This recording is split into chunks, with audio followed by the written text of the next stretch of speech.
Olá, gente, boa noite. Tá dentro aqui, acho.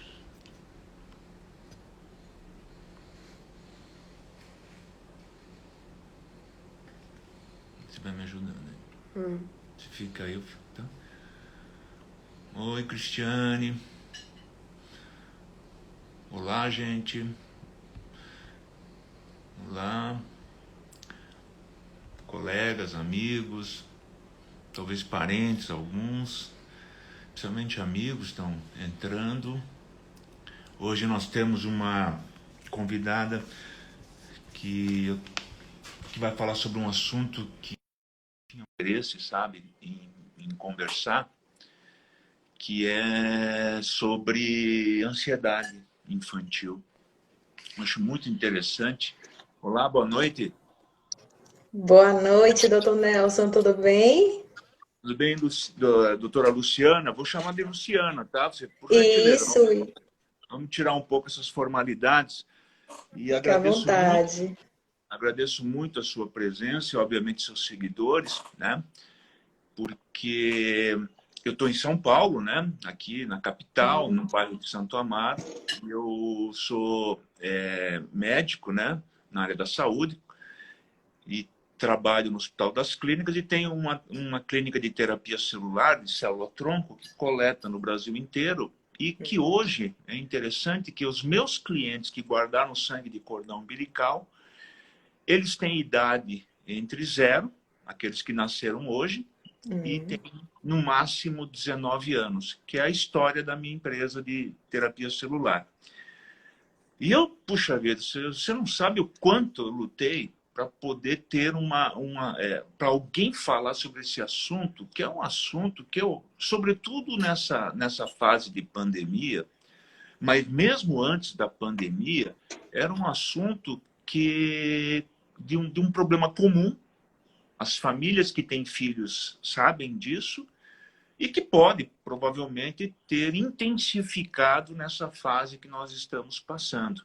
Isso. E, por sorte, você que é muito importante na sua comunidade, aceitou o convite e aí antecipadamente agradeço. E eu não vou falar seu currículo, eu quero que você fale sobre você, né, sobre a tua área de atuação, antes que a gente entre, né, obviamente, nesse assunto de ansiedade infantil, que é uma coisa que eu também tenho muita dúvida na minha própria vida particular. Aham. E, obviamente, e também da onde você está falando, né? Eu conheço um pouco de você, através até do que você publica, eu tenho um Das interesse redes muito grande. sociais. Exatamente. E aqui é a primeira vez que nós estamos conversando. Mas eu passo a Sim. bola para você e agradeço, o pessoal está entrando ainda, agradeço a todos nesse momento. Eu que agradeço imensamente pelo convite. Agradeço a Viviane, que fez, né, essa ponte e, na verdade, foi extremamente solícita e bem prestativa até, né? Fiquei muito, até encantada com o trabalho dela. Quero até mandar um beijo para ela, se ela estiver acompanhando a nossa live, tá? Que foi quem fez o contato comigo e desde então a gente vem se falado e trocado bastante. Meu áudio tá ok? Doutor, tá ouvindo o meu áudio ok? As pessoas... Pessoal, eu não sei se o pessoal pode falar, mas eu estou ouvindo bem, Tá ok? não tá picando, não está Pessoal, coloca um legalzinho se tiver ok. Eu tô com fone, mas qualquer coisa. Se tiver ouvindo bem, coloca um legal para a gente poder saber e continuar, tá? Aí, tá ok. Fábio já deu pra gente o ok. Bom, Ah, eu não, sou Luciana, eu sou Luciana Caldas, psicóloga, sou neuropsicóloga. Atuo no atendimento clínico de crianças e trabalho com as famílias também há 13 anos. E, na verdade, eu gosto também muito da área educacional, tenho um direcionamento de carreira voltado para a consultoria educacional também. E é um prazer enorme estar aqui falando sobre ansiedade, que é um tema extremamente relevante para a nossa realidade. E também um tema que tem chamado muita atenção nesse momento de pandemia, né? Porque o que tem acontecido é, a gente tem percebido aumento desse índice de ansiedade, da queixa em relação à ansiedade pelas famílias, e a gente tem percebido também uma desregulação muito maior nesse período, e a gente vai conversar um pouco sobre isso para tirar as dúvidas das pessoas e também entender melhor como funciona a ansiedade dentro desse contexto e fora também do contexto pandêmico, porque a ansiedade é algo que a gente vivencia desde que nos entendemos por gente, né? Bebês são ansiosos também. Eu recebo, Nelson, muita pergunta voltada para isso. Os bebês já sentem ansiedade, os bebês sofrem com ansiedade. Como saber se o bebê está sendo ansioso ou se ele está referindo ou expressando alguma outra necessidade dele? E é interessante que as pessoas já têm essa curiosidade ou essa questão, essas dúvidas, porque elas sofrem com ansiedade. Elas não querem que as pessoas, que os bebês, que os filhos também sofram com os potenciais em excesso da ansiedade, né? E aí é uma preocupação muito natural. O tema é super importante e convido as pessoas que estão nos assistindo a chamar mais colegas, amigos, contatos, né? Para começar, obviamente, tem o site, né, da Luciana Caldas, que é lucianacaldas.com, né? Isso. Luciana pode realmente ajudar bastante e a facilitar até o contato contigo. E você falou da incidência, né? Com certeza, eu sou leigo nessa área, é uma área que realmente, para mim, eu estou que nem os contatos, talvez. Eu sou médico, mas eu me ponho como leigo. E você falou de incidência. Luciana, realmente é comum esse problema nas famílias? Porque, veja, eu tenho dado aqui, esse é um dado que me passaram, que eu tive que pesquisar um pouquinho para não passar vergonha também. É entre 9% e 15%. Exato. É isso que você sente mesmo? Isso que você tem visto? E com a pandemia, você tem alguma ideia de que isso pode ter se tornado estratosférico? Na verdade, esse dado eu chamaria de ultrapassado diante do que estamos vivendo. Porque, Nelson, o que está acontecendo, eu digo que hoje mais de 90% dos meus pacientes apresentam padrão de ansiedade em desregulação, em excesso. E isso é muito grave, né? Quando a gente pensa nas questões mentais como indicativos mesmo ou referências para a gente de um problema muito mais grave que está por vir pós-pandemia. Então, vamos entender que o que a gente enxerga hoje, né, de expressão emocional voltado para o lado da ansiedade causa na gente uma preocupação e, na verdade, uma tendência que a gente faça intervenções precocemente, né, para que a gente minimize os efeitos pós-pandêmicos, para que a gente não tenha esse índice potencializado também num momento em que a gente estiver voltando a uma realidade sem a pandemia, sem o isolamento social. Mas o que a gente vê é um dado muito mais alarmante hoje. As pesquisas elas não acompanham porque a pandemia ela é recente, a gente ainda não tem estudos suficientes que deem para a gente um dado mais específico, mas sim a gente está vendo que esse é um dado ultrapassado visto o que a gente está vivendo. Tá? Hoje, o índice de ansiedade está muito maior, inclusive em crianças e adolescentes. E é extremamente preocupante, tá? Porque se a gente não controlar isso agora, e aí a gente vê, até a Organização Mundial da Saúde tem feito uma campanha muito forte voltada para o cuidado da saúde mental das pessoas nesse momento de pandemia, porque se a gente não cuidar disso, a gente vai ter um processo de agravamento, né, dos transtornos de ansiedade ou de um aumento expressivo e que a gente não vai dar conta em relação até à condição de saúde, de profissionais de saúde atenderem. Porque o que a gente vê hoje já são profissionais de psicologia que com consultório cheio, né, sem condição de atendimento. Para a gente conseguir fazer um encaminhamento hoje já estava uma dificuldade muito grande, porque a gente não consegue rede para sustentar essa demanda das pessoas.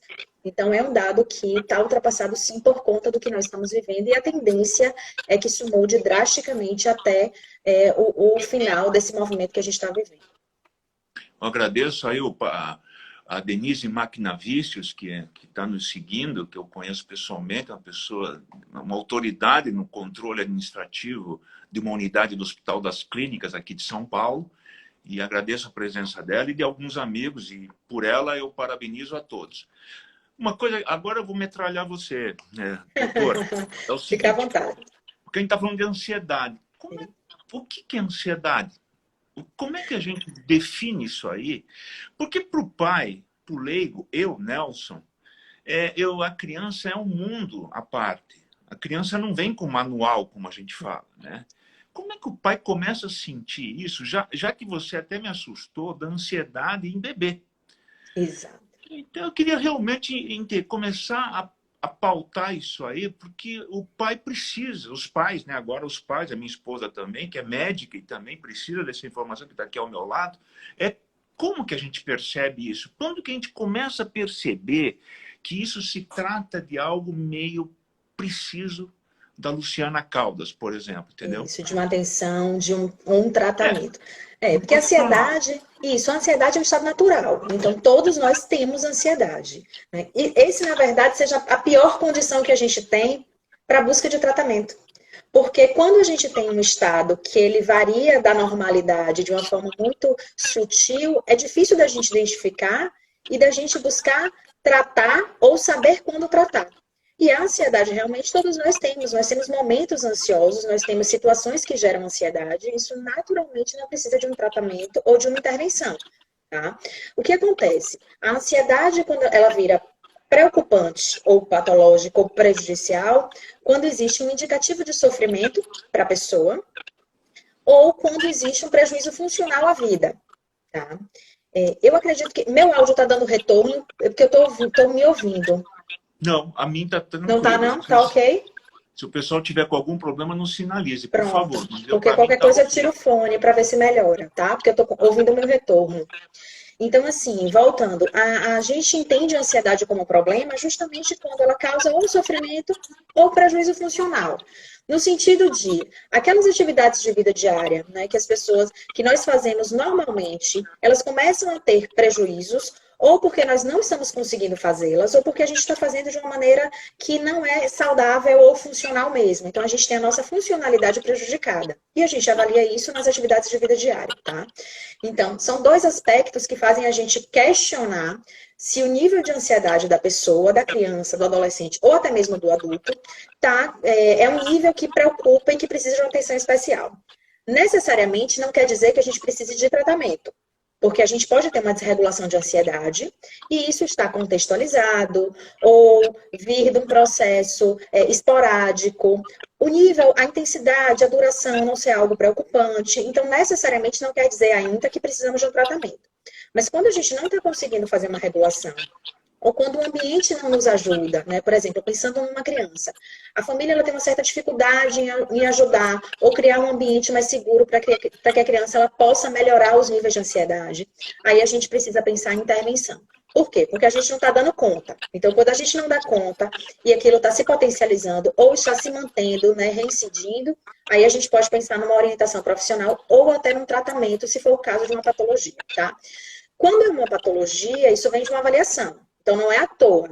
Eu não tenho, por exemplo, é muito comum, as pessoas elas chegam às vezes no consultório dizendo assim, eu tenho síndrome do pânico, porque eu saí na rua e eu tive taquicardia, eu tive uma crise de ansiedade. Então, assim, esse diagnóstico, ele passa por uma avaliação, que é uma avaliação clínica. A gente não tem hoje um exame que consiga dizer assim, se o indivíduo ele tem um TAG, que é um transtorno de ansiedade generalizada, ou tem uma síndrome do pânico, ou tem um quadro de estresse pós-traumático, uma fobia. A gente não consegue avaliar isso através de um exame. A avaliação ela é clínica, ela é baseada na história de vida e no indicativo sintomático, né? A gente faz um acompanhamento dos sintomas e a gente faz uma avaliação de história de vida para poder sinalizar aquele paciente se ele realmente está num quadro patológico que precise de uma intervenção um pouco mais formal, digamos assim. Essa intervenção, ela varia, tá? Ela pode ser uma intervenção baseada somente na psicoterapia, quando isso dá conta, quando a gente consegue trabalhar com as questões de expressão de comportamento e tem um resultado positivo, ou a gente às vezes precisa entrar com um quadro medicamentoso e por isso a gente faz um tratamento concomitante ao psiquiatra, né, ao tratamento farmacológico. O resultado ele é muito positivo. Então, assim, a gente geralmente tem tratamento de ansiedade, a gente tem uma resposta muito positiva quando a gente consegue trabalhar com a parte, né, química e também com a parte ambiental, social ou emocional do paciente. Só que o problema é que a ansiedade em si, ela tem uma evolução muito rápida. Então, quando a gente não trata, a gente tem uma tendência de que evolua muito rápido para quadros mais avançados. Então, é um paciente que às vezes chega para a gente com um quadro fóbico, que é um quadro um pouco mais leve, e de repente a gente não consegue que ele tenha uma aderência ao tratamento, ou então que ele consiga responder bem ao tratamento, e de repente ele faz um pânico, ele entra numa manifestação de síndrome de pânico. Então, ele vai muito rápido para uma progressão. Isso é muito preocupante, tá? Por isso que a gente precisa sempre da avaliação para a gente ter um tratamento adequado à demanda e à necessidade daquele paciente. Se ele precisa da medicação, a gente faz uso da medicação e isso vai talvez trazer uma diminuição de sintomas e a gente vai conseguir trabalhar com os aspectos emocionais e comportamentais. Se ele não precisa, a gente trabalha com outra perspectiva também, geralmente com abordagem da cognitivo-comportamental ou outras abordagens, tá? Depende muito do perfil do paciente e a gente vai tendo uma resposta disso ao longo do tratamento. Eu tive a noção, não sei se eu estou errado, Luciano, que o tema como não existe um teste que pudesse coletar o sangue, desse assim, ansiedade positivo, é muito difícil para os pais realmente pautarem, perceberem e dizer assim, é uma ansiedade excessiva ou não. Então, eu vou falar um negócio para aquelas pessoas que estão nos assistindo, que realmente, na dúvida, procure uma assistência psicológica mesmo, porque eu acho que é melhor. Agora, deixa eu te falar uma coisa. Eu tenho uma irmã que é pediatra, né? E a gente tem muito... às vezes a gente brinca, desculpe quem é pediatra, mas a gente às vezes brinca que as famílias também, que às vezes tem que tratar a mãe e o pai também, antes do filho, né? Eu não sei se você tem isso também, porque deve ter uma interação entre os pais e aquela criança que está teoricamente uma criança ansiosa. Eu queria a tua opinião em relação à tua visão. Quando chega esses pais, falam assim, meu filho é ansioso, o meu filho está tendo algum problema. Como é que é isso na visão de uma especialista? As pessoas estão até rindo, tá vendo? Da sua fala. Mas é para esse lugar mesmo. Na verdade, deve ser estranho, sabe? Porque, às vezes, quando eu recebo, criança com problema hematológico, a minha base é a hematologia, a impressão que dá no começo é que tem que tratar a mãe, entendeu? Que está levando aquele indivíduo, seja criança, seja a idade mais infantil, juvenil, mesmo adulto, entendeu? Nós temos uma interferência muito grande do ambiente, tá? Do ambiente enquanto estrutura, do ambiente enquanto sistema. Então, esse tipo de olhar, ele é extremamente necessário para a gente poder tratar do quadro de ansiedade. E a gente não fala só de criança, não. Adultos também. Os ambientes ansiogênicos, eles têm um potencial muito forte de potencializar o estado de ansiedade do paciente.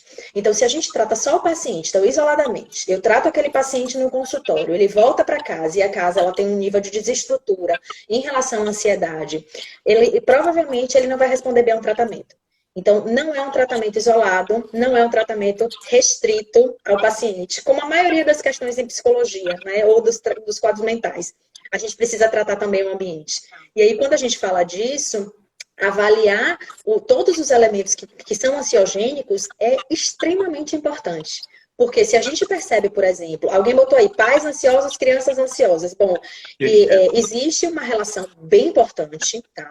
Por quê? Porque se a gente está num ambiente familiar que traz esse nível de ansiedade, de percepção ansiosa das coisas, ou de resposta ansiosa das coisas, naturalmente a criança ela vai aprender pelo exemplo, tá? A criança ela aprende pelo exemplo e pela repetição. Então, a gente tem um ambiente que vai estar sempre reforçando respostas de ansiedade às coisas. E a gente pode pensar nisso entendendo de uma forma muito simples o comportamento humano, tá? Que é um comportamento muito induzido mesmo. Se a gente está num lugar, eu costumo dizer sempre para os meus pacientes, né? Se a gente, por exemplo, tem uma situação de estresse, né? A gente bate o carro, a gente faz um pico de estresse. Naturalmente, o nosso cérebro vai produzir hormônios e neurotransmissores que a gente vai desregular.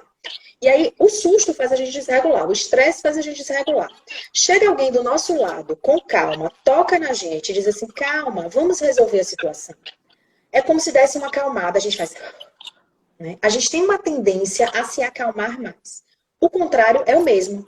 Nós estamos aqui fazendo essa live. Entra alguém aqui falando alto, gritando, o susto vai me fazer reagir a isso, provavelmente de uma forma também desregulada. Então, o outro tem uma influência muito grande nas nossas respostas, tá? E por ser um estímulo que também vai gerar na gente mais ansiedade ou não. Então, existe essa questão do estímulo, essa associação de estímulo e resposta, e existe também o aprendizado de padrões, que são padrões tanto naturais de comportamento, quanto moldados em relação ao funcionamento do nosso cérebro. Porque nosso cérebro vai se moldando às nossas experiências. Se a gente tem repetidas experiências de ansiedade em ambientes com muitos elementos ansiogênicos, naturalmente a gente vai ter um potencial desenvolvido disso. Então, o ambiente é fundamental. Não só para a gente avaliar e identificar. Então, a gente sempre pergunta, como é que a família em relação a esse aspecto? Né? Como é que a família lida, por exemplo, com os horários de refeição? Como a família lida com as situações de estresse, com a imprevisibilidade, com algo que acontece que está fora daquele controle, para a gente poder ir percebendo como é esse ambiente, mas também para o tratamento. Então, o tratamento de ansiedade parte de uma reeducação de toda a família.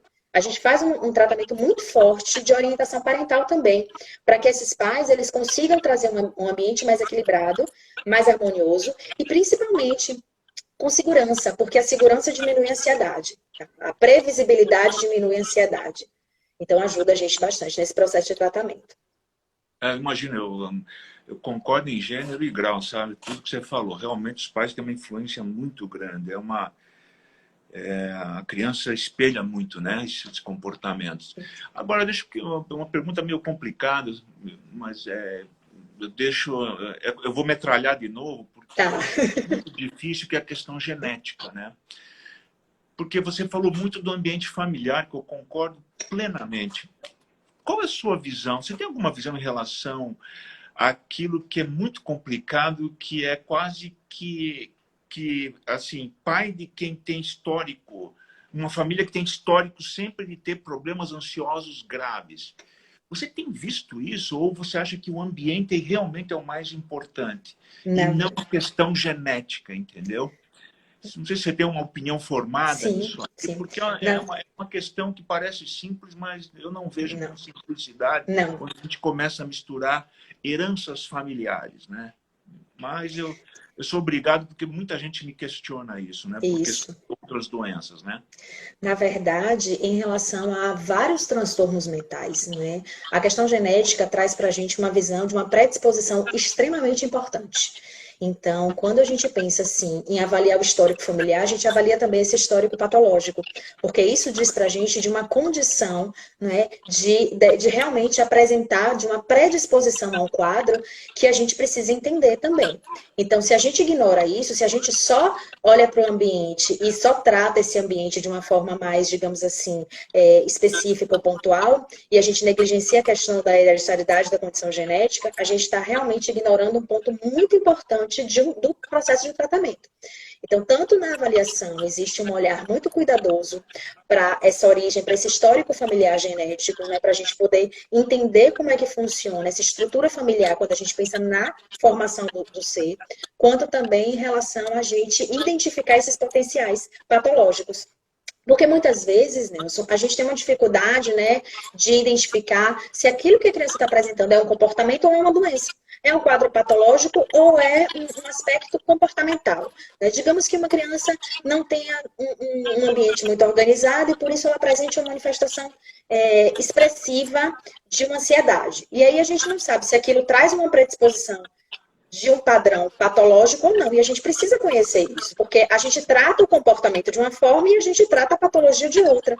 A linha de tratamento, para que a gente direcione essa linha, a gente precisa saber dessa condição, né, pregressa, porque a gente vai olhar para isso e a gente vai entender, não, essa criança é uma criança que tem um histórico importante, né, uma criança que tem um quadro, por exemplo, tem pais que têm transtornos de ansiedade, que tem outros transtornos mentais, então a gente precisa olhar para ela de uma outra forma. Tá? Então, a avaliação ela segue um outro curso. Quando é um aspecto unicamente comportamental, o tratamento ele é diferente, né? Ele vai seguir uma outra linha. E, às vezes, a gente não precisa nem entrar com a medicação, tá? A depender do quadro, da expressão do paciente. Mas, em caso de patologia, o tratamento ele precisa ser um pouco mais direcionado. E essa herança genética, ela pode acusar para a gente uma possível patologia. Então, o nosso olhar ele é totalmente enviesado quando a gente tem esse histórico patológico familiar. Então, olhar para a genética é algo muito importante. Não só quando a gente fala de ansiedade, mas de uma forma geral dos transtornos mentais. E para isso é muito legal que a gente está vendo um avanço, né, dessa área, porque isso dá para a gente uma outra condição, que é a mais importante quando a gente fala de saúde, que é a prevenção.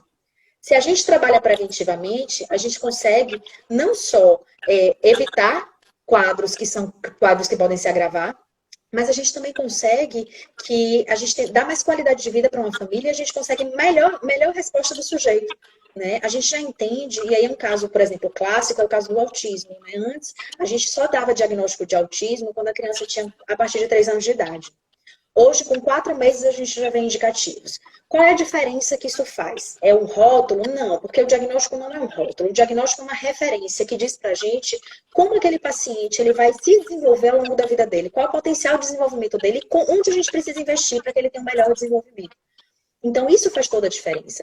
Quando a gente faz uma avaliação genética, a gente consegue entender essas predisposições, talvez antes dela se manifestar. E o que isso acontece com a gente que é profissional da área de saúde, né? O que é da área de saúde, da área de educação, da área social também. A gente consegue olhar para aquele sujeito, identificar nele o que é que pode vir a acometer e de que forma a gente pode trabalhar para minimizar esse efeito ou para realmente evitar que isso aconteça. Então, hoje, a gente não consegue fazer uma avaliação sem olhar para esse histórico patológico. Isso é, inclusive, extremamente irresponsável, né? Se existe hoje um profissional que faz uma avaliação de qualquer transtorno mental ou emocional e não considera essa parte biológica, né? É absurdo. Outra coisa que é muito comum então, na nossa realidade social hoje é os pais separados, né? A presença, eventualmente, de pais únicos, né? Então, que são separados, e também a substituição dos pais separados por padrasto e madrasta. Isso, uma vez, lendo um artigo numa revista brasileira, eu verifiquei que esses filhos, o que me chamou a atenção, que esses filhos, eles tinham uma maturidade acelerada, desses pais separados. Mas a grande questão que eu levanto é, uma vez tendo maturidade acelerada, qual seria a repercussão em relação à ansiedade, à questão psicológica desses filhos? Numa sociedade que provavelmente, depois de 10 anos de casado, mais da metade dos casais estão separados, né? Você tem uma visão negativa ou positiva da separação em si, né? Na verdade, quando a gente fala de uma visão negativa, a gente abre um precedente para as pessoas não buscarem se separar para não afetar os filhos. E isso é um erro, tá? A gente não pode pensar nisso, porque a gente precisa pensar que o estado de separação, às vezes, é necessário ou é importante para aquela dinâmica familiar. Então, eu sempre sinalizo para os pais, muitos pais procuram o acompanhamento terapêutico para a criança antes da separação para tratar ou preparar a criança para a separação. Né? E aí, é algo muito importante que a gente sinalize, porque quando você mantém uma relação para que o filho, pensando que o filho vai sofrer com a separação, o que você está causando é, primeiro, responsabilizando essa criança por algo que não tem responsabilidade, ou gerando uma disfuncionalidade para aquele sistema, né, mudando, alterando aquela dinâmica familiar de forma muito tóxica para todo mundo. Porque é uma imposição extremamente dolorosa pensando num contexto familiar. Então, assim, a separação ela causa impacto? Claro. A gente não pode dizer que a criança ela não sente o impacto do processo de separação. Por quê? É uma mudança brusca, né, às vezes até radical, e contra aquilo que ela entende que é o melhor ou é o certo. Então, naturalmente, existe um impacto no processo de separação numa criança, tá? Dificilmente, eu acredito que não existe essa condição de que a gente não vai ver um impacto, primeiro porque muda a rotina. Então, se não existir um impacto pela separação dos cônjuges, dos pais, no caso, vai existir pela mudança de rotina, tá? Que isso gera, lógico, em qualquer criança, gera uma necessidade de adaptação e isso gera um impacto. Então, assim, mas a gente não pode pensar no processo de separação como sendo algo prejudicial para a criança, porque aí a gente está trazendo um peso na responsabilidade que não cabe à criança. A separação, às vezes, é necessária. Mas o que a gente pode fazer? Tentar, né, ajustar esse movimento, esse processo, para causar o mínimo de impacto possível para aquela criança. Ou para tentar trazer uma condição de qualidade de vida para que ela possa se desenvolver dentro das condições da família. Porque é uma coisa que não mexe só com a criança, mexe com todo mundo, com toda uma estrutura. Então, o que a gente vê? A gente reduz dano. A gente avalia os danos e a gente reduz o dano. É isso que a gente faz, é esse o trabalho, tá? Que é o foco. Em relação à ansiedade, a gente pode ver aumento de estresse, de ansiedade, a gente pode ver vários outros potenciais de sintomas, inclusive, sendo manifestados num processo de separação. Então, a ansiedade é um deles, mas podem existir vários outros processos de ordem emocional, de ordem mental, e que a gente vai ver na expressão comportamental. Porque o comportamento é a expressão, é como a criança mostra aquilo que ela é, aquilo que ela sente. Então, a gente percebe, sim, esses indicativos. Ficar atento a isso é muito mais importante do que pensar em evitar uma separação, por exemplo, para preservar uma criança, tá? É muito melhor a gente trabalhar com o elemento que a gente tem, com os recursos que a gente tem e ajudar a criança a se desenvolver bem. Em relação à maturidade, né, o desenvolvimento dessa criança, se essa maturidade ela vem no nível emocional, ela está falando de uma criança que tem recursos bons emocionais, porque nesse processo de estresse ela vai se desenvolver positivamente. Isso pode existir? Pode existir, mas pode acontecer também o contrário. pode acontecer de uma criança ter um nível de vulnerabilidade emocional maior e um pico de estresse, uma situação dessa, que é uma situação às vezes aversiva, causa nela um potencial negativo, ou regressivo, ou sintomático, tá? Isso é esperado também. E, cognitivamente falando, a gente não vê uma alteração tão significativa. A gente não vê essa desregulação tão forte quando a gente pensa no aspecto cognitivo, a menos que o quadro emocional comprometa o cognitivo. Tá? Mas em se tratando de amadurecimento, né, da maturidade da criança, o que a gente percebe é que talvez ela esteja lidando com uma nova realidade e ela precise administrar isso, administrar as emoções. É uma criança que às vezes entra no acompanhamento psicológico por conta dessa situação. Então, naturalmente, ela vai trabalhar com autoconhecimento, a referência emocional, com a expressão mais saudável das emoções. Então, existe uma tendência de que ela possa aproveitar disso para um crescimento pessoal. E as situações de estresse em si também podem levar ao amadurecimento, né, a depender do perfil e do potencial daquela criança. Mas, assim, é interessante, do Nelson, quando a fala da separação me remete muito à ansiedade de separação, que também é uma outra condição muito comum. A gente acredita que não, e eu digo isso pelo momento que a gente está vivendo. Um potencial muito grande. A gente, claro, está tendo um potencial muito aumentado de síndrome do pânico, né? Síndrome do pânico é uma das coisas que a gente está vendo com um maior índice hoje em relação ao aumento de casos. Mas a gente está vendo também, em relação às crianças, um aumento muito grande de ansiedade, de manifestação de ansiedade, em se tratando de ansiedade de separação. Que é aquela criança que ela fica muito insegura com a separação em si de alguém de referência, tá? Independente de quem seja, geralmente a figura materna, mas pode ser também o pai ou qualquer outra figura que seja importante para a criança. O que a gente está percebendo? A pandemia, ela tá mudando a dinâmica familiar. Então, as crianças, elas estão ficando mais tempo com os pais, porque muitos deles estão trabalhando home office. Então, essa dinâmica, essa mudança de rotina, fez com que as crianças voltassem para casa, ficassem em casa, e os pais também. Então, está todo mundo muito próximo. E aí a gente vê um aumento dessa dependência dessa relação ou desse contato. O que pode acontecer para as crianças que têm um nível de vulnerabilidade ou já têm traços de ansiedade importantes? A ansiedade de separação, ela acontece justamente quando a criança ela vive essa separação brusca de alguém que para ela é referência e ela não sabe lidar com essa ausência. Isso, quando a gente pensa no estado pós-pandêmico, é extremamente preocupante, porque o que a gente vai ter é uma mudança drástica dessa condição. Então, as crianças elas já estão apresentando um nível de dependência maior das famílias, dos pais e das mães, e a tendência, se a gente pensar em crianças com predisposição de ansiedade, a tendência é que isso possa, sim, virar em quadros de ansiedade de separação preocupantes. Então, a gente tem que tomar muito cuidado com isso. E o que eu sempre trago para as famílias, e aí, na verdade, é mais até uma estratégia da gente regular a ansiedade. A melhor estratégia para a gente regular a ansiedade, rotina, tá? E aí, quando a gente fala isso para as famílias, e eu bato nessa tecla, todos os momentos que eu tenho para falar, até nas redes sociais, eu estou trazendo isso.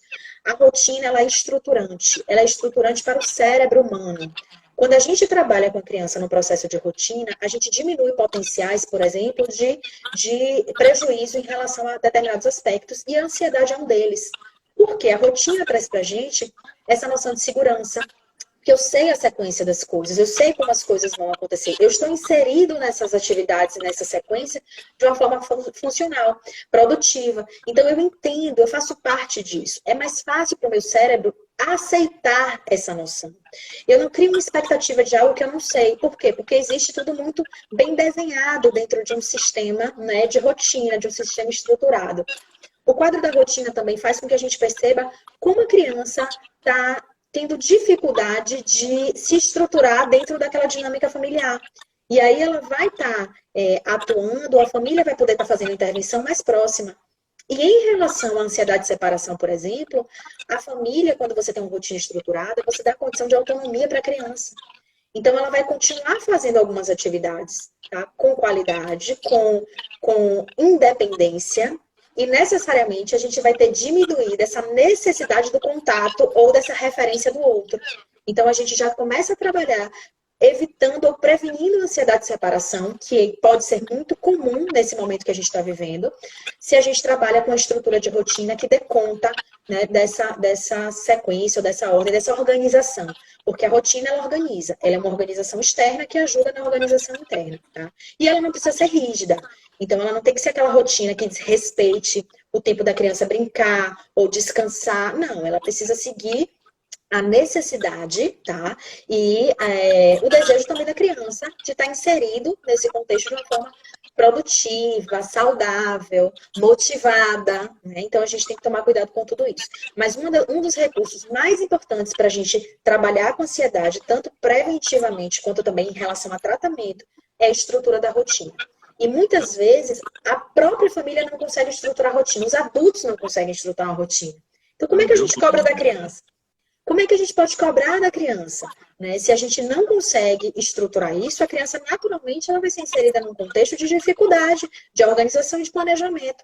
Então, partir de um processo de avaliação do sistema e de um tratamento dessa dinâmica é muito importante para que a gente consiga colocar a criança num contexto saudável e funcional. Muito legal. E aqui, eu agradeço a entrada do pessoal, a manutenção. Peço que convidem mais gente. Eu estou com a Luciana Caldas, né, que é psicóloga. Não preciso nem falar se ela entende disso, porque vocês estão vendo que ela é realmente habilitada e por isso que é reconhecida no meio dela, obviamente. E nós estamos conversando, né, para quem está entrando agora, sobre ansiedade infantil. Embora ela esteja já englobando uma coisa que é natural, a presença da família. Em termos, uma coisa que eu tenho muita dúvida é, na medicina, a gente tratar um paciente tem sido um desafio, porque nós agora temos que avaliá-los por distância, por telemedicina. E eu tenho visto que eu acho que a base do seu tratamento, como você falou, é o contato, é a conversa, é a avaliação visual, talvez, essa terapia comportamental, e mais uma vez te metralhando mesmo, pondo na parede. Como que você tem feito isso numa situação de pandemia, né, sobretudo nessa situação que nós estamos vivendo, e se você está vendo positivamente, você consegue avaliar uma família por meio de telepsicologia, vamos dizer assim? Uhum. O que acontece? É a necessidade que a gente tem no momento. Então, a gente não tem hoje outros recursos, não é, para a gente poder fazer o nosso trabalho, tanto avaliativo quanto interventivo. O que acontece também que é positivo?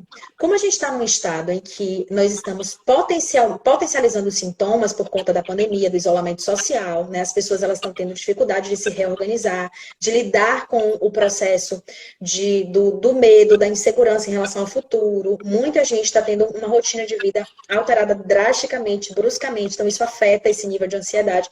Então, como a gente está tendo um estado potencialmente elevado de sintoma, para a gente também ficar mais claro a identificação. Então, o estado de pandemia, ele traz a limitação da dificuldade de que a gente tem do contato presencial, não ter o contato presencial, então o contato ele tem que ser, sim, por meio dos recursos de tecnologia à distância, mas, em contrapartida, a gente tem pessoas com quadros sintomáticos clássicos, pessoas que chegam com o desenho dos sintomas muito bem definidos. Então, a gente, claro, precisa fazer uma avaliação bem embasada, inclusive, porque a gente precisa desse contexto histórico do paciente e da história da familiar dele, mas a gente também tem, a gente consegue perceber o sintoma. Qual é o tipo de sintoma? Então, o paciente está com taquicardia, dificuldade de respirar, a criança, ela está muito mais agitada, não está conseguindo dormir direito, ela está tendo dificuldade em relação a padrão de alimentação, então está totalmente desregulada, está comendo demais, está com quadro de compulsão, ou ela está, por exemplo, roendo unha em excesso, está comendo a pelezinha. A gente está com. Tem tanto paciente hoje que aparece para a gente, as crianças, né? Aparecem mordendo a pelezinha da boca. Então, os sintomas, eles estão tão claros, clinicamente falando, que a gente avalia o quê? Qual é a avaliação que a gente faz, né? A gente faz essa avaliação histórica, tanto do paciente, né? De situações do paciente, de vida do paciente, manifestações ou expressões da ansiedade, como o histórico familiar patológico. E a gente também vai avaliar o sintoma, a intensidade, a frequência e a duração do sintoma. Quando a gente avalia, né, esse tripé e a gente consegue clinicamente ver isso tão bem desenhado, fica mais fácil para a gente fazer uma inferência diagnóstica, por exemplo. Então, por mais que o online esteja deixando a gente um pouco mais distante, tá? A gente também consegue ter sintomas mais claros. Então, isso facilita um pouco a nossa percepção. Quando a gente fala de pacientes antigos, é muito mais fácil, porque a gente já conhece o padrão e o perfil do paciente. tá? Então, é como se fosse algo muito dentro de um contexto que a gente já conhece. Em pacientes novos, a gente precisa ter mais cuidado com a nossa anamnese, que é o momento em que a gente colhe informações do paciente e que vão nortear para a gente o estado daquele paciente de uma forma clínica mais contextualizada, certo? Para a gente poder se direcionar a partir disso. Mas, assim, as intervenções, aí a gente está falando da avaliação. As intervenções, quando a gente pensa no online, aí elas ficam talvez um pouco mais comprometidas. Por quê? Porque as intervenções presenciais, né, dentro de um contexto de consultório, elas dão para a gente um controle do ambiente. E quando a gente fala de ansiedade, a gente precisa, o ambiente ele precisa estar muito bem organizado para ajudar essa criança. Quando a criança está num contexto familiar, domiciliar, quando ela está em casa, né, aquele ambiente ele tem para ela toda uma informação que passa segurança, conforto, naturalidade, né? Então ela se sente realmente muito pertencente àquele espaço. Ela traz uma noção e uma vivência que pode comprometer as intervenções, né? Porque é um espaço muito cômodo para ela, muito. E aí a gente tem, e nós no online temos mais dificuldade de controlar esse ambiente. Então a gente faz um trabalho muito próximo com a família. Como é que a gente trabalha com a família? Tá? A gente, antes da sessão, a gente orienta a família em relação ao que a gente vai precisar para a dinâmica da sessão. Então, por exemplo, em relação à quantidade de estímulos, se é um paciente que trabalha, que tem uma dificuldade de concentração muito grande e apresenta isso com crise de ansiedade, essa dificuldade essa dispersão, essa dificuldade de regulação de comportamento motor e tudo mais, a gente tira os estímulos do ambiente, a gente reduz esses estímulos para que a gente consiga trabalhar melhor com a criança. Tá? Se é uma criança, a gente tem também hoje, né, e é clássico do padrão de ansiedade infantil, as crianças que saem toda hora para fazer xixi ou pedem para beber água, elas estão o tempo todo saindo do contexto clínico, né? No consultório a gente controla isso muito bem. A gente cria regras, a gente trabalha com a dinâmica que já facilita. Então a criança chega, ela já vai direto no banheiro, ela já bebe. Em casa, não. É um ambiente mais permissivo até para o movimento, para essa exploração do ambiente. E a criança às vezes quer mostrar para a gente alguma coisa na casa, ela quer sair, ela quer andar, ela quer explorar aquele ambiente de outra forma, porque é um ambiente muito pessoal para ela, muito, né, pertencente, ela é muito pertencente. Então, esse controle do ambiente ele é feito com orientação parental. A gente antes orienta a família, diz o que é que a gente precisa, diz como vai ser a condução. E quando a gente tem uma sessão que a gente não consegue trabalhar muito por conta desses problemas da comunicação à distância, a gente depois traz para a família, dá um feedback. Olha, não foi possível trabalhar esse aspecto, a gente teve tais dificuldades. Num outro momento, a gente vai precisar de uma outra dinâmica. E aí a gente precisa ser criativo, a gente precisa buscar fazer intervenções que supram essa necessidade. A gente usa muito recurso terapêutico, muito recurso, porque o recurso ele ajuda a conectar quem está do outro lado da tela, né? Eu costumo sempre dizer isso. Quando a gente está de um lado, a criança do outro, e a gente tem um recurso que alinha a gente, que afina, que faz com que a gente esteja nessa sintonia em relação ao trabalho, isso facilita esse processo. Porque é como se a gente tivesse conectado com algum elemento concreto. Com a criança, a gente trabalha muito usando concreto, porque ela responde muito melhor, né? Pela própria necessidade que a criança tem, ou pela dificuldade que a gente vai ter por ela fazer esse movimento de fantasia, ou de exploração do ambiente de forma inadequada e tudo mais. Então, a gente usa muitos recursos terapêuticos. E a gente também trabalha com orientação parental com recursos terapêuticos. Tá? Então, a gente passa livros para a família, a gente passa instrumentos. Né? Eu gosto muito de trabalhar com técnicas, né? Porque eu sou cognitivo comportamental, então, assim, a tarefa de casa faz parte do meu processo de terapia. E aí eu gosto muito de mandar para os pais alguns recursos para que eles também trabalhem com a família. À medida que eles vão trabalhando com a criança, à medida que eles vão trabalhando com a criança, eles também estão se trabalhando. Tá? Então, a gente consegue envolver a família também no processo de tratamento. Hoje, o que a gente mais usa são as técnicas de relaxamento e respiração. Por quê? Elas fazem com que a criança ela comece a se conectar com o corpo dela, com o elemento presente, né? Às vezes a criança a mente está lá na frente, e aí a gente traz ela para a conexão com aquele momento presente, com o corpo. Ela aprende a perceber os sintomas no corpo dela, ela aprende a perceber como a ansiedade se manifesta. E a gente sabe que para a gente regular qualquer emoção, a gente precisa antes perceber a emoção no nosso corpo. A gente precisa perceber a desregulação. Eu só controlo, eu só regulo aquilo que eu sei que está desregulado. Então, a consciência é o primeiro passo para a regulação. Então, a criança ela precisa saber quando aquela resposta dela está indicando, né, o comportamento está indicando que tem alguma coisa errada. Aí a gente começa a trabalhar com as técnicas de relaxamento e de respiração para ela ter mais consciência corporal, tá? Consciência dos movimentos internos dela e também externos, externalizantes. E as técnicas de respiração, elas ajudam muito a fazer essa regulação mesmo da emoção, a ajustar os níveis, né, o batimento cardíaco, a percepção que ela tem do controle do corpo, porque a gente controla a nossa respiração. E quando a gente sente que a gente está controlando alguma coisa, num contexto em que a gente está totalmente descontrolado, isso dá uma noção de segurança muito grande, né? Então, as técnicas de respiração elas são muito boas e também atuam num nível que é fundamental de tratamento, que é o foco atencional. O que é que acontece? Quando a gente está ansioso, a nossa atenção vai para o que a gente está sentindo.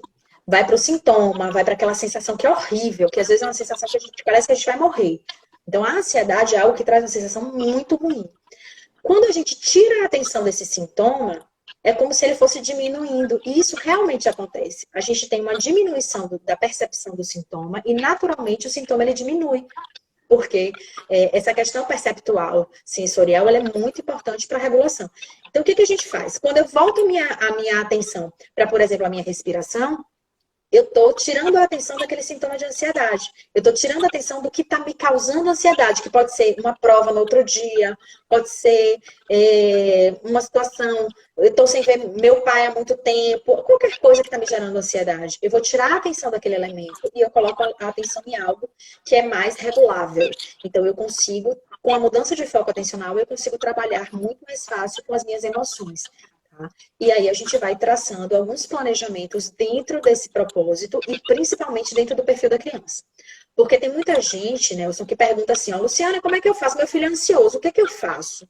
Aí a primeira coisa que eu digo é, olhe para o seu filho. Você precisa conhecer o perfil do seu filho e a expressão de ansiedade dele. Porque a gente tem criança que expressa ansiedade desde um pensamento acelerado, e aí a fala é desorganizada, até crianças que não conseguem ficar paradas na cadeira.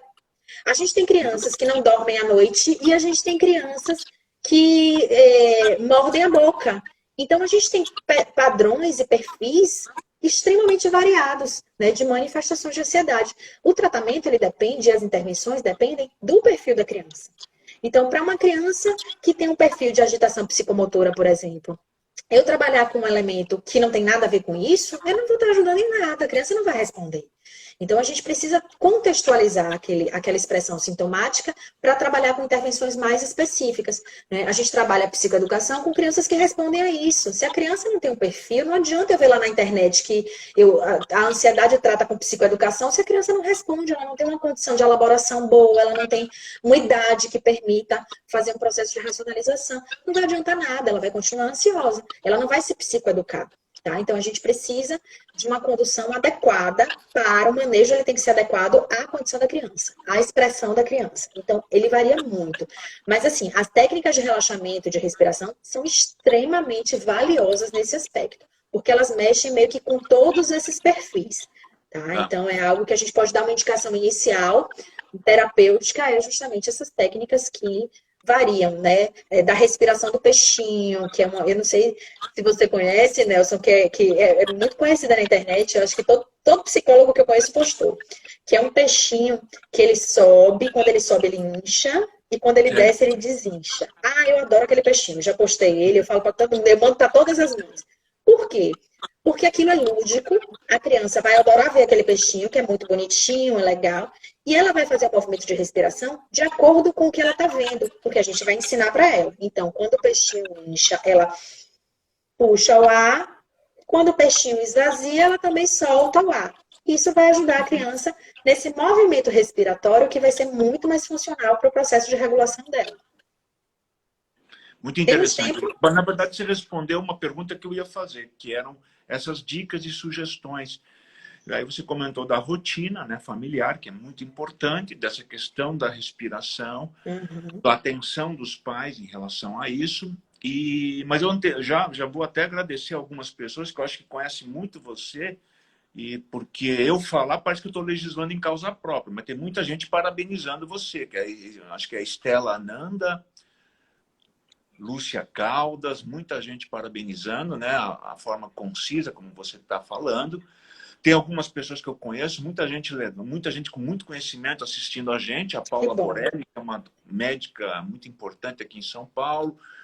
Teve a Maria Augusta, que é uma enfermeira também muito importante aqui da Promatre, né? Que ela trabalhou muito tempo. Aliás, ela chefiou toda a enfermagem da Promatre e o Santa Joana aqui em São Paulo. E uma coisa interessante que você falou dessa possibilidade de fazer a telepsicologia. Se não me falhe, você não está em São Paulo, você está no estado da Bahia. Não, no Bahia, exato. Exato. Então, quer dizer, é possível você fazer uma avaliação de uma criança que está aqui em São Paulo, né? Qualquer lugar. Fase, isso é muito interessante.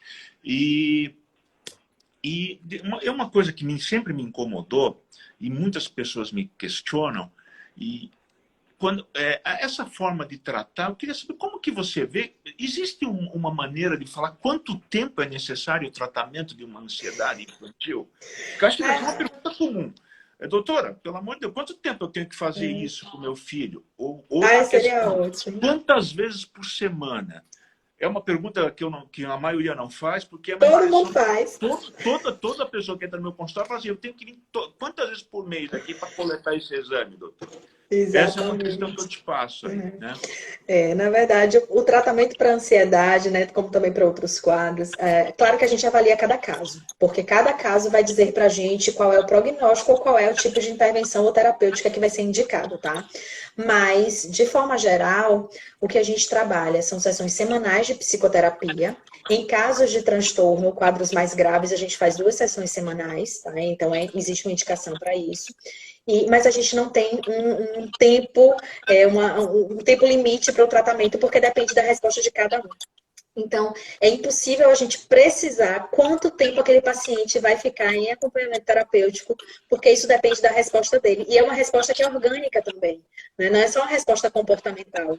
Então, a gente precisa que o corpo dele responda de forma positiva às intervenções também. Lógico que no início do tratamento, a gente consegue fazer, a gente tem uma noção, até pela própria experiência prática, de como a gente vai tratar aquele paciente, de como ele está respondendo a essas intervenções. Então, a gente sabe mais ou menos como a gente vai, né, delimitar esse tratamento em relação a etapas, mas a gente não consegue necessariamente previsar o tempo de alta, porque isso é impossível. Às vezes a gente tem um paciente, ainda mais em pandemia. Em pandemia eu digo que, eu falo para os meus pacientes, não vamos nem pensar em fazer plano terapêutico para alta, porque não existe, né? A gente está num momento em que a gente está com um quadro de instabilidade em relação às emoções absurdo. Então a gente não tem como regular isso ou controlar isso no nível mesmo de previsibilidade.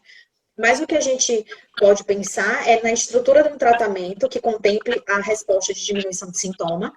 Eu sempre digo isso nas supervisões, eu bato muito nessa tecla, né? Eu falo, gente, a ansiedade, a primeira coisa que a gente faz quando a gente está com um paciente ansioso é diminuir sintoma.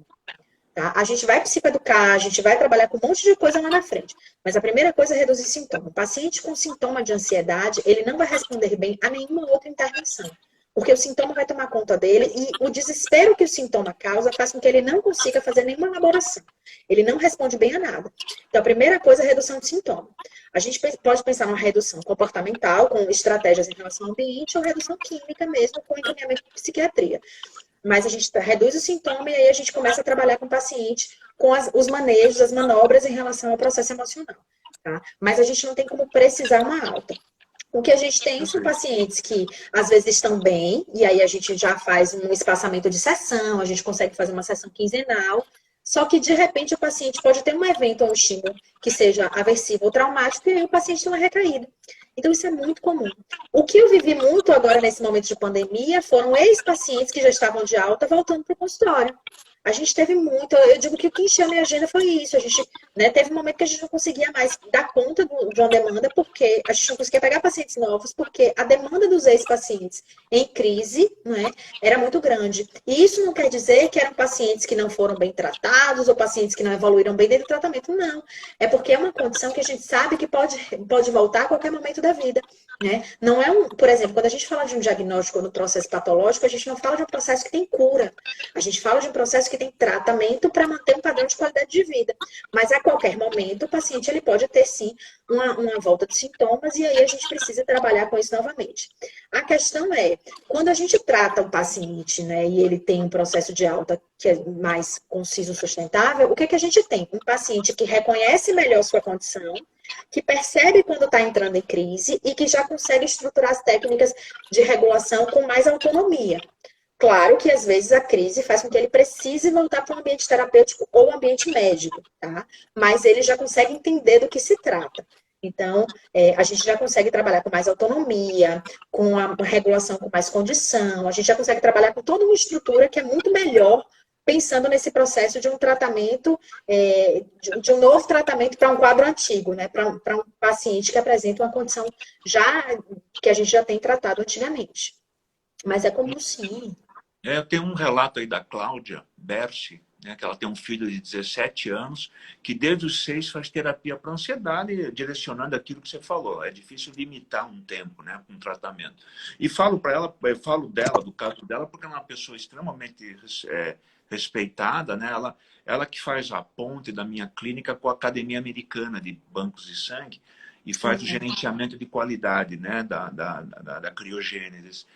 E eu conheço o filho dela, um filho bastante inteligente, muito, muito especial mesmo como pessoa. E daí você vê que realmente esse acompanhamento psicológico foi muito importante e produtivo, né, para a Cláudia, né? Agradeço, Cláudia, pelo seu relato. Agora sim, só para fazer uma ressalva em relação a isso, esse caso de Cláudia, a gente tem manifestações de ansiedade que variam de acordo com a etapa de vida. Então, a criança ela manifesta ansiedade diferente do adolescente, que manifesta diferente do adulto, né? Então, a gente precisa avaliar muito essa condição relacionada ao desenvolvimento da criança. Porque a condição de maturidade para lidar com o sintoma, para perceber o sintoma e para regular, ela vai variar de acordo com o desenvolvimento, né, próprio evolutivo da criança. Então, o tratamento ele vai também avançando, né? Ele vai evoluindo junto com o paciente. Eu estou um pouquinho preocupado com o tempo, porque você sabe que a grande reclamação dos meus convidados é que eu vou falando e quando chega no final, corta, né? Então, eles devem matar no final, né? Mas muita gente está perguntando, e eu sei que é muito difícil, se cortar, eu peço desculpa, porque deve estar faltando uns 2 ou 3 minutos, um pouquinho mais disso, tá? Mas muita gente está falando, e eu sei que você manja muito dessa questão, como psicólogo, você manja muito a questão educacional, vocacional, educacional, acho que isso é muito importante. E essas crianças estão na teleaula há 4, 5 meses. E muita gente está pedindo sua ajuda aqui, né? Mas, meu Deus, será que tem alguma fórmula? Porque eu acho que eles estão vivendo o que eu estou vivendo. Ninguém tá conseguindo pôr esses meninos na frente do televisor e deve estar criando ansiedades múltiplas. Não sei se você está enfrentando isso com alguns pacientes ou enfrentando com alguns pais, tendo que tratar o pai, a mãe, o avô. Enfim, eu acho que rapidamente eu vou falar, porque eu acho que o tempo está terminando. Quanto tempo tem? Suas últimas palavras de falar, né? Certo, vamos ver se dá tempo, que eu acho que está acabando. Tem um site que é Luciana Caldas. Tá, no Instagram também eu trago muita coisa também sobre ansiedade. O que acontece? Quando a gente pensa nesse movimento que a gente está tendo educacional, isso é crítico, tá? Isso traz para mim uma preocupação absurda, porque isso está potencializando sim a ansiedade nas crianças e de uma forma muito visível, né? Não precisa ser especialista para você perceber como o tipo de adaptação que as aulas estão hoje trazendo, né, metodologicamente falando para a criança, isso está causando ansiedade. Então, é absurdo. O que a gente tem feito é entrar em contato com as escolas para fazer essa mediação, né, trabalhar com estratégias e com orientação parental e trabalhar com a criança com técnicas de regulação, inclusive de cortes em relação a esse processo. Porque se você coloca uma criança 5 horas, eu estava hoje atendendo uma criança neuroatípica, uma criança autista, que é um paciente meu, né? Estava fazendo orientação parental. E a mãe me sinalizando que ele fica 5 horas na aula, uma criança neuroatípica, que, claro, não vai ter uma condição de resposta para esse momento, sem você ter uma interrupção saudável, né? O que é uma interrupção saudável? Que dê para o cérebro dele o descanso que ele precisa para que ele consiga voltar e se concentrar com qualidade para aquele conteúdo e aprender. E, além disso, tem a questão da motivação para o aprendizado, que está muito reduzida por conta da metodologia que não foi adequada, né? As escolas não tiveram tempo de adequação, então elas simplesmente fizeram alguns ajustes que não estão dando conta da necessidade das crianças. Então, o que a gente percebe a nível educacional é um processo crítico, desastroso, tá? Que me preocupa absurdamente por também estar dentro desse contexto escolar e que a gente precisa trabalhar caso a caso. Então, é avaliar cada demanda e buscar as intervenções de acordo com o que é possível, dentro de um contexto de parceria com a escola, de sinalizar ou de propor orientações, como também em relação à criança e em relação à família. Bom, acho que não temos mais tempo. Eu acho que é caso a caso mesmo, acho que está correto. Exato. Mas nesses últimos segundos, eu queria realmente agradecer, era uma vontade minha pessoal, várias pessoas intermediárias, agradeço que encontraram você e você se dispôs a falar, conversar conosco aqui da Criogênesis, da família Criogênesis, agradeço as pessoas que entraram, e não vou nem elogiar muito, que está na cara o quanto você conhece sobre o assunto, né? Então, eu peço que as pessoas não atrasem o tratamento dos seus filhos. Eu sou oriental, atrasei por muito tempo. Eu acho que tem que buscar o auxílio precocemente. Todo tratamento feito precocemente, os resultados são muito melhores. Não tratado, o resultado é catastrófico lá na frente. Um abraço a todos. Obrigado. Boa noite, doutora. Boa noite. Eu que agradeço, viu? Espero ter